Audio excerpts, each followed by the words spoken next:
શ્રી ગણેશાય નમઃ. ઓમ શ્રી ગણેશાય નમઃ. ઓમ શ્રી ગણેશાય નમઃ. આજે આપણે રીડિંગ કરવા જઈ રહ્યા છીએ પાઇસીસ, મતલબ કે મીન રાશિ, જેમના નામ દ ચ ઝ થ પરથી સ્ટાર્ટ થાય છે.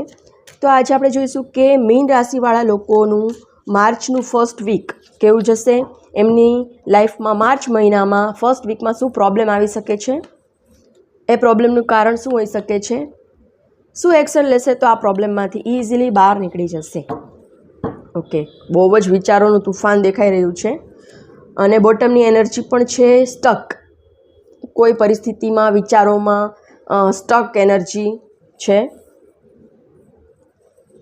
માઇન્ડમાં ક્લેરિટી નથી, આ કરું કે આ કરું.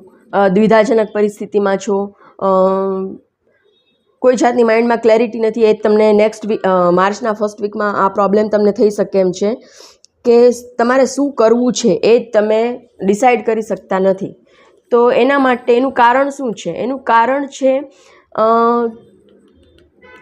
ખૂબ જ વિચારોનું તુફાન. ઘણા બધા વિચારો, નેગેટિવ વિચારો તમારા મનમાં ચાલી રહ્યા છે, જેથી કરીને ક્લેરિટી આવતી નથી.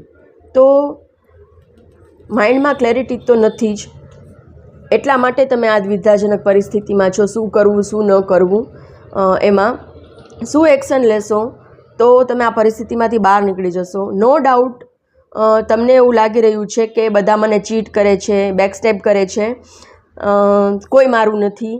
પણ ડિવાઇન એવું કહે છે કે સરેન્ડર કરી દો, સરેન્ડર મોડમાં વયા જાઓ. તો ભગવાન ઉપર બધું છોડી દો તો તમારા માઇન્ડમાં ક્લેરિટી આવશે. થોડુંક મેડિટેશનની તમને જરૂર છે. મેડિટેશન કરો એટલે વિચારોમાં ક્લેરિટી આવશે.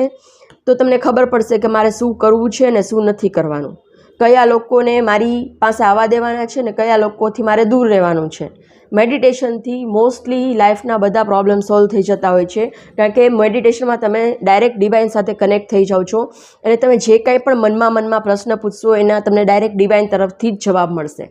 તો મેડિટેશન કરો એટલે તમારા માઇન્ડમાં ક્લેરિટી આવશે અને આ સ્ટકનેસમાંથી તમે બહાર આવી જશો. Thank you so much.